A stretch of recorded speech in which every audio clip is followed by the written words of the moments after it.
दोस्तों, स्वागत है आप सभी का आपके इस चैनल पे। इंग्लिश का आज बहुत ही इंपॉर्टेंट सेशन होने वाला है जिसमें कि आप लोगों को सेकंड नंबर क्वेश्चन में पूछा जाता है एक्सप्लेन टाइप करने के लिए, और थर्ड नंबर में भी पूछा जाता है एक्सप्लेन टाइप करने के लिए।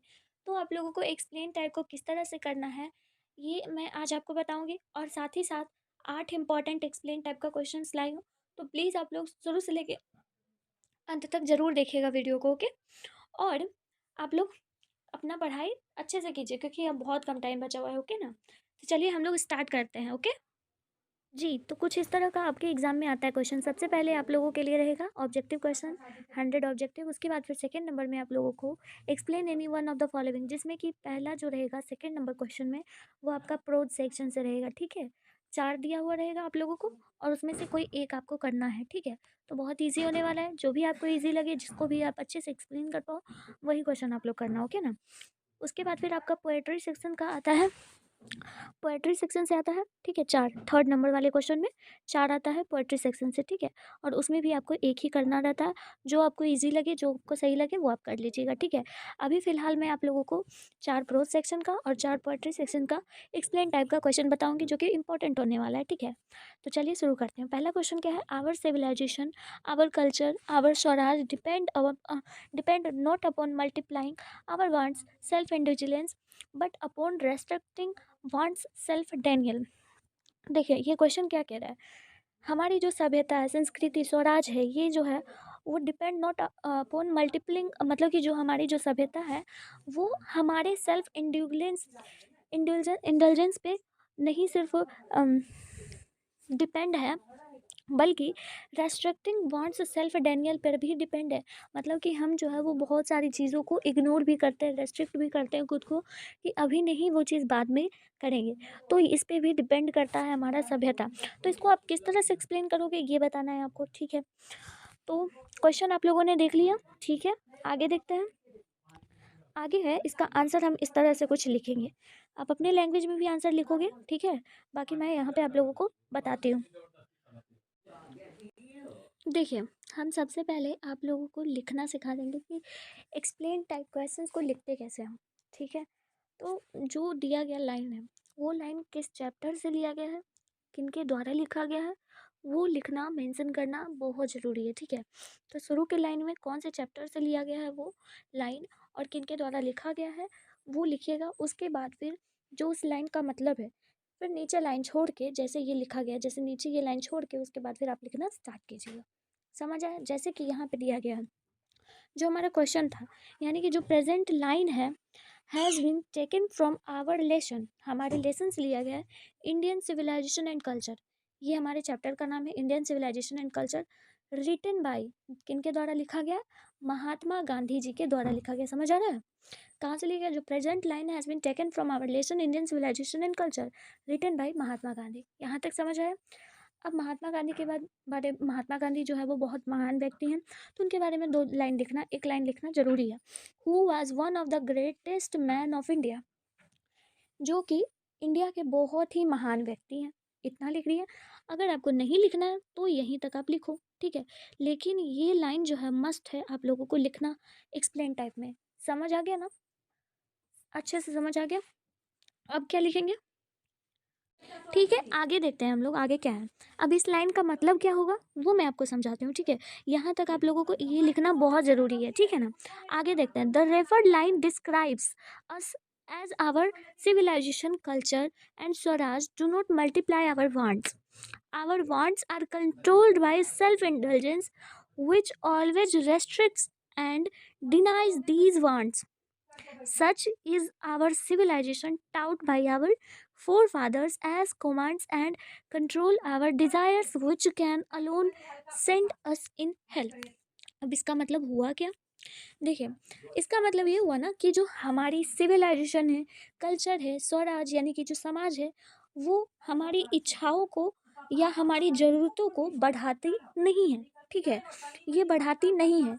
जो हमारी इच्छाएं हैं वो हमारी जो आत्मभोग द्वारा निरंतर होती रहती है, ठीक है। जो हमेशा इन इच्छाओं को प्रतिबंध यानी कि रेस्ट्रिक्ट करती है और अस्वीकार करती है। डिनाइज का मतलब होता है अस्वीकार करती, हमारी इच्छाओं को जो है वो रोकती है, ठीक है, जितना मतलब कि होता है ना कि हमें ये मिला तो और भी चाहिए, वो मिला तो और भी चाहिए, तो इस इच्छाओं को हमारा जो सिविलाइजेशन है, कल्चर है, स्वराज है, इस चीज़ को रोकता है। तो इस लाइन का मतलब ये हुआ, ठीक है ना। अब देखिए, इस लाइन का मतलब क्या हुआ। इस लाइन का मतलब ये है कि जो हमारी सभ्यता है, हमारे जो पूर्वज हुआ करते थे, फोर फादर्स मतलब होता है पूर्वज, वो हमें कमांड करते हैं, कंट्रोल करते हैं हमारी इच्छाओं पर। किस चीज़ पर? हमारी इच्छाएं पर। इस चीज़ पर कि हमारी इच्छाओं पर किस तरह से हमें नियंत्रण रखना है, वो चीज़ हमें वो पूर्वज हमारे सिखाते आए हैं, ठीक है। कि हमें, अगर हम अकेला भी हैं तो अकेले में भी नर्क जा सकते हैं, स्वर्ग जा सकते हैं। तो ये सब जो इच्छाएं हैं, सिविलाइजेशन, कल्चर, स्वराज, ये सारा जो हमारे पूर्वज है वो कंट्रोल करते हैं, नियंत्रण करते आए हैं, हमारी इच्छाओं को रोकते आए हैं, ठीक है। तो ये इस लाइन का मतलब होता है। आई होप कि आपको ये लाइन समझ आ गया हो और आपको पता भी चल गया होगा किस तरह से एक्सप्लेन करने वाला क्वेश्चन लिखा जाता है, ठीक है ना, कोई दिक्कत नहीं है। अब ये क्वेश्चन को हम बहुत अच्छे तरीके से समझा दिए, किस तरह से लिखना है ये भी बता दिए। आगे क्वेश्चन में सीधे लाइन पे बताएंगे हम लोग, ठीक है। आगे देखते हैं। अगला क्वेश्चन क्या था हमारा? बी नंबर क्वेश्चन है, she went into sequels of delight over the kitten and made a lot of fuse over नानू काका। अब इसका मतलब क्या होगा? अब इसका मतलब हम लोग आगे समझते हैं, ठीक है। देखिए, इसका मतलब सिंपल लफ्ज़ों में ये है कि एक बिल्ली के बच्चे को लेकर जो है वो बहुत खुश हो गई और नानू काका को लेकर वो बहुत हंगामा करने लगी। इसका मतलब यही है, लेकिन हम इसको लिखेंगे कैसे ये ना बताना है। हाँ, तो देखिए कैसे लिखना है। इसको लिखना है, the present line has been taken from our most reading lesson a pinch of snuff which has been beautifully decorated by a bell versed poet that is मनोहर मालगोंकर। देखिए, आपको इतना नहीं लिखना है, सिंपल लफ्जों में ये भी लिख सकते हैं, the present line has been taken from our lesson a pinch of snuff which is written by our मनोहर मालगोंकर, ये भी लिख सकते हो, ठीक है। लेकिन अगर ये भी लिखा हुआ है तो सही है। आपको इतना लिखना ज़रूरी है, उसके बाद फिर क्या है, उस लाइन का मतलब क्या है, ये इतना में लिखा गया, ठीक है। The present line referred describe the state of the story when नानू काका reached the narrator's room. The mother was curiously waiting at the door to see Nanu Kaka, and why not, he is her biological brother. The mother was highly interested in kittens. Seeing her brother has brought the kitten, she become much joyful and spread over talks on different topics as natural when a sister meets her brother after a long time. देखिए, इसका मतलब क्या हुआ कि जो ये present line है वो किस चीज़ को दर्शा रही है, तो स्टोरी ऑफ नानू काका, मतलब कि नानू काका की जो कहानी है उस चीज़ को ये दर्शा रहा है, ठीक है। जब नानू काका आए थे नरेटर के रूम में, मतलब उनके घर पे आए थे, तो जब उनकी जो मम्मी है, नानू काका की सॉरी मनोहर मालगोंकर की जो माँ है, वो दरवाजे पर एकदम ध्यानपूर्वक वहाँ पे खुशी के मारे वो दरवाजे पे ही खड़ी थी, और नानू काका को जैसे ही देखा उन्होंने बहुत इंजॉयमेंट्स के साथ उनको देखकर खुश हुई, और बिल्ली के बच्चे को भी देखा उन्होंने, वो बिल्ली के बच्चे में बहुत इंटरेस्टेड हुई और उसे लेकर खुशी से पागल होने लगी, ठीक है। और क्या हुआ कि, और पागल हो भी क्यों ना, क्योंकि वो उसके बायोलॉजिकल ब्रदर जो है वो भाई जो है उसके। और जब भी ऐसा होता है, क्योंकि जो स्प्रेड ओवर टॉक्स, और जो ये माँ थी नानू काका से बहुत अलग अलग टॉपिक्स पे बात करने लगी, जिस तरह से एक नेचुरल भाई बहन जैसे बात करते हैं उसी तरीके से वो बात करने लगी। तो इसका मतलब यही था, ठीक है। समझ आ गया ना? आप अपने हिसाब से इसको लिख सकते हो, ठीक है। लेकिन आपका शुरुआत जो होना चाहिए एक्सप्लेन का, वो 100% बेटर होना चाहिए, समझ आए ना। आगे देखते हैं हम लोग। देखिए, एक्सप्लेन टाइप का क्वेश्चन में ना आपको नहीं भी आ रहा है फिर भी आप लोगों को लिखना है, ये तो पता होगा ना, कम से कम इतना पता होना चाहिए कि राइटर कौन है, हाँ, चैप्टर को लिखा कौन है, बस ये पता होना चाहिए, और चैप्टर का नाम क्या है, ये इतना पता होगा ना, तो आप एक्सप्लेन टाइप का आंसर आराम से लिख सकते हो अपने लफ्जों में। देखो, मैं बता देती हूँ ट्रिक आपको। लिखने का ट्रिक क्या होगा, हमें नेम पता है चैप्टर का, राइटर नेम पता है, और ये इतना लिख दिए जिस बेसिस पे हमने बताया आपको, और नीचे आप चैप्टर से रिलेटेड भी उस चीज़ को लिख सकते हो, आपका फुल में फुल मार्क्स आएगा, समझ गए ना। तो बस इतना लिखना जान लीजिए, इजी हो जाएगा। सी नंबर क्वेश्चन है, we have also become in certain aspect progressively like less like animals. अब देखिए इसका मतलब क्या होगा, आगे हम लोग देखते हैं सी नंबर क्वेश्चन में। The present line has been taken from our most reading lesson, Ideas That Have Helped Mankind, which has been well complained by a bell-voiced poet that is Barton Russell. The present line refer describe that human was like an animal in first stage, but men expressed their ideas and it progressed gradually, and we became developed successively. Animals did not express their ideas and they remained same as they were before.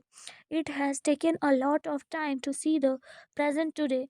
Men learned a lot of things by their experience and knowledge.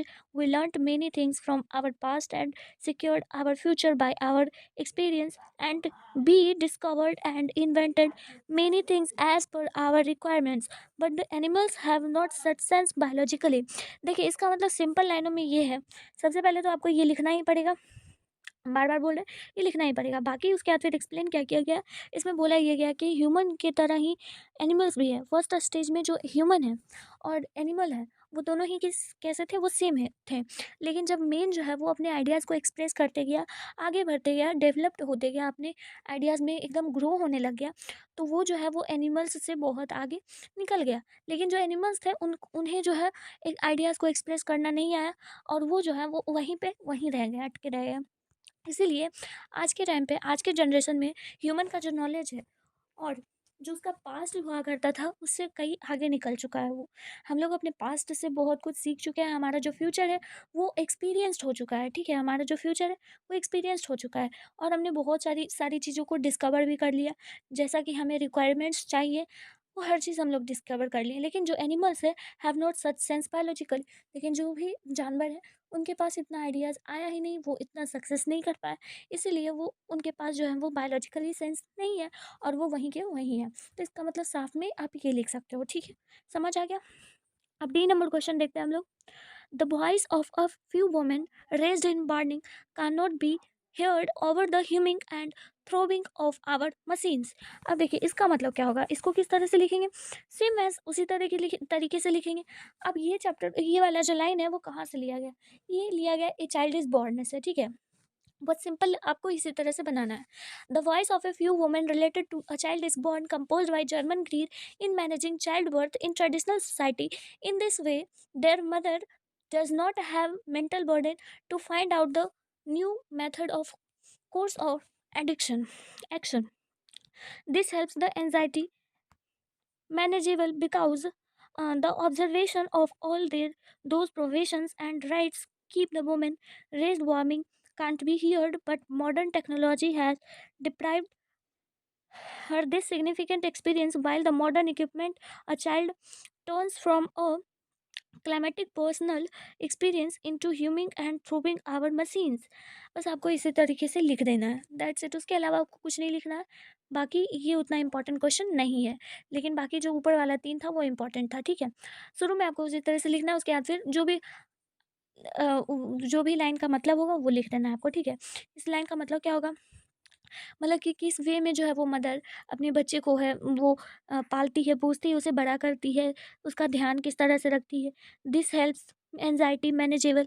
Anxiety भी होता है, बहुत परेशानी भी होता है, provision करना यानी कि पालन पोषण करने में। वुमेन जो है वो warning can not be heard, जो भी उनकी रेज़्ड प्रॉब्लम्स होती है उनसे भी नहीं सुना जाता है। और मॉडर्न टेक्नोलॉजी में जो भी सिग्निफिकेंट एक्सपीरियंस हुई हैं, वो सारी चीज़ें, इक्विपमेंट्स जो भी है, वो सब उन लोगों के लिए हेल्पिंग है, ठीक है? तो अ चाइल्ड इज़ बोर्न जो है, a child turns from a climatical personal experience into humming and throwing our machines. मतलब कि जो पर्सनल एक्सपीरियंस है चाइल्ड को जो है वो प्रोविज़न किया जाता है, ठीक है? तो इसका लाइन मतलब यही होगा।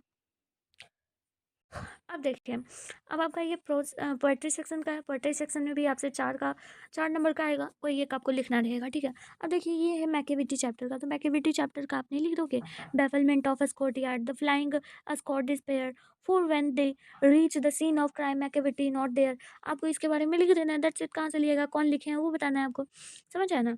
And voice in me said, if you were a man you would take a stick and break him now and finish him off। ये कहाँ से लिया गया, स्नेक वाले चैप्टर से लिया गया। यदि तुम एक आदमी हो तो स्टिक उठाओ और उसे मार डालो, सांप को मार डालो, यही से लिया गया है। I think she was the most beautiful lady that ever was in the West Country. ये क्या से कहाँ से लिया गया, ये एन एपिटाफ से लिया गया है, ठीक है? तो इसके बारे में लिखना है। देखिए, ये सारे जो है वो बहुत इंपॉर्टेंट है, ठीक है? आगे देखिए। तो देखिए हम वन बाय वन आपको आंसर बताते किस तरह से लिखना है इसमें। बेफलमेंट वाला है, bafflement of a Scotland Yard compose by Macavity the mystery cat. He tells very clever, it is very tall and thin, it is called hidden power due to its smartness. The flying squares disappear, for when it does crime it never remain there. It cheats everyone but never leaves anything back. It's not like other cat, it is very smart and does not always mysterious things, and it always did mistakes and crime but never be present there. देखिए इतना लंबा आपको लिखना पड़ेगा क्योंकि कोई teacher आपको 4 marks ऐसे ही नहीं दे सकता। 4 नंबर आपको लाने के लिए आपको कम से कम, आपको एक्सप्लेन टाइप क्वेश्चन में कम से कम आपको 10 से 12 लाइन लिखना पड़ेगा, कम से कम बोल रहे हैं। तो इसीलिए आपको इतना लंबा लिखना ज़रूरी हो। कोई बात नहीं, कोई दिक्कत नहीं, एक्सप्लेन टाइप में बस शुरू का लाइन जो होगा वो बेहतर होना चाहिए। बाकी जो मेन थीम होगा वो लिख दीजिएगा पॉइंट करके, और उसके बाद फिर उस चैप्टर के बारे में कुछ-कुछ लाइन लिख दीजिएगा। वो उससे भी हो जाएगा, समझ गए ना? तो इस तरह से आप लोग लिखोगे तो आपका नंबर आ जाएगा। अब इसमें इसी क्वेश्चन में देखिए इस क्वेश्चन का आंसर किस तरह से लिखा गया है। सबसे पहले तो बता दिया गया है कि कौन लिखे हैं, कहाँ से इस चैप्टर को लिया गया है। उसके बाद फिर बताया गया कि मैकियावेली कैसा है, थिन है, टॉल है ना? उसके पास हिडन पावर्स है जिसके, और वो बहुत ही स्मार्ट है। वो जो है वो कभी भी अपने सबूतों को नहीं छोड़ती है। जहाँ पे भी वो क्राइम करती है वो अपने सबूतों को मिटा देती है। वो दूसरी कैट्स से बहुत अलग है, अदर बिली से अलग है। वो इसीलिए तो मिस्टीरियस है। वो अपने मिस्टेक्स को कभी क्राइम की जगह पर नहीं छोड़ती है। तो इस तरह से आप लिखोगे, नंबर पूरा आएगा, ठीक है। अब सेकंड क्वेश्चन क्या था? सेकंड क्वेश्चन था स्नेक वाला, है ना? स्नेक वाला, the present line has been taken from our most reading lesson snake which has been beautifully written by great poet D.H. Lawrence. इस तरह से आप लोग लिखोगे। उसके बाद फिर लाइन का मतलब क्या है वो बता। The referred line describe the state in the poem. One night the author woke up to drink water. The night it was very hot and thou itna is smoking. He was going to his water trap to drink water and reached there. He saw a snake which was also coming before him to water trough. The author, fascinated to see the movement and color of the snake, he began to like it. But in some time, the poet realized that he should kill it because it may harm his family. देखिए इतना सब कुछ लिख दिए कि क्या हुआ इस पोएट में, मतलब कि पोएट को किस तरह से ये एहसास हुआ कि इस सांप को मुझे मारना चाहिए, है ना? तो आपको पहले बताना है कि ये जो लाइन है वो कहाँ से लिया गया है, D.H. लॉरेंस ने इसको लिखा है। अब ये सांप कैसे आया, पोएट वहाँ पे कैसे गए, वो बताना है। मतलब पोएट जो है वो सोए हुए थे, सोकर उठे जब सुबह, तो उस रात को जो है वो बहुत गर्मी था और हॉट पजामा, मतलब कि वो हॉट डे में निकले थे और वो पानी पीने के लिए जैसे ही गए तो वो जो है देखिए सांप वहाँ पे पानी पी रहा था उनके वाटर ट्रक के पास, और उन्हें लगा कि मुझे ये सांप को मार देना चाहिए क्योंकि ये हमारी फैमिली को, हमें, ये किसी को नुकसान पहुंचा सकता है। समझ गए? बस इतना ही लिखना था। थर्ड नंबर क्वेश्चन क्या था? थर्ड नंबर क्वेश्चन में आपका था, हाँ, एनीपिटाफ वाले चैप्टर का था। तो ये जो लिया गया एनीपिटाफ चैप्टर वॉल्टर डी ला मेयर जी के द्वारा लिया गया है। In this land the poet says that epitaph where he is sitting is of the lady who was one of the queen of my hurt. She was loved and admired by many men because she was the most beautiful lady in that side of the country alive, and young many people admired her and expects the poet remembers. इसमें लिखना सिर्फ यही है कि poet कह रहे हैं कि ये जो चैप्टर है वो, ये जो लाइन है लिया गया है एन एपिटाफ चैप्टर से, और ये लिखा गया है वाल्टर डी ला मेयर के द्वारा। और वो कहते हैं कि जो ये लेडी है, जो भी अभी पड़ी हुई एपिटाफ में और ग्रेव में जो पड़ी हुई लेडी है, अब उसको कोई नहीं याद करेगा। जब वो जीवित थी तो उसे हर कोई याद करता था, हर कोई पसंद करता था क्योंकि वो वेस्टलैंड की सबसे ज़्यादा खूबसूरत महिला में से एक थी और वो हमारी दिलों की हर्ट थी, ऐसा वो कह रहे हैं। और अब उसे कोई नहीं रिमेंबर करेगा क्योंकि वो अब मर चुकी है। बस इतना ही आपको आंसर लिखना था, समझ गए ना? अगला क्वेश्चन क्या था? The stranger doors to receive love, taken from the poem My Grandmother House, composed by Kamala Das. She was one of the greatest autobiographical poets. The speaker said that she had lost her way to receive love at first. At present, she lost her grandmother and the house where she received loves at the strangers पे जाके वो मांगती है प्यार मांगती है, and this less of love, this irrevocable loss that stifles her heart now. She even searched it but it not seen anywhere a small change. देखिए इतना सब कुछ लिख दिया आपने। ये कहाँ से लिया गया लाइन? माय ग्रैंडमदर हाउस से लिया गया है, कमला दास जी ने लिखा है इसको। ये उनकी एक ऑटोबायोग्राफिकल पोएट है। ये जो है वो ऑटोबायोग्राफिकल पोएट है, मतलब कि खुद के ऊपर पोएट्री लिखती है वो। इसमें कहा गया है कि जो ग्रैंडमदर हाउस में जो कमला दास है वो अपनी ग्रैंड माँ को खोजती है, वो ढूँढती है, उनके प्यार को ढूँढती है और उन्हें कहीं पे भी वैसा प्यार नहीं मिलता जैसा उनकी दादी माँ उन्हें बचपन में दिया करती थी। अब वो नहीं रहे, वो मर चुकी है, इसीलिए वो जो है वो स्ट्रेंजर्स यानी कि जो अजनबी लोग हैं, पड़ोसी लोग हैं, उनके दरवाजे पे जाके वो प्यार की भीख माँगती है, लेकिन फिर भी वो प्यार उन्हें नहीं मिलता है। बस इतना लिख देना था और कुछ नहीं। आई होप कि आपको समझ आ गया होगा कि किस तरह से एक्सप्लेन टाइप का क्वेश्चन करना है। कोई दिक्कत नहीं होगा, अगर कोई दिक्कत होगा तो कमेंट सेक्शन में पूछ लीजिएगा। मिलते हो फिर नेक्स्ट वीडियो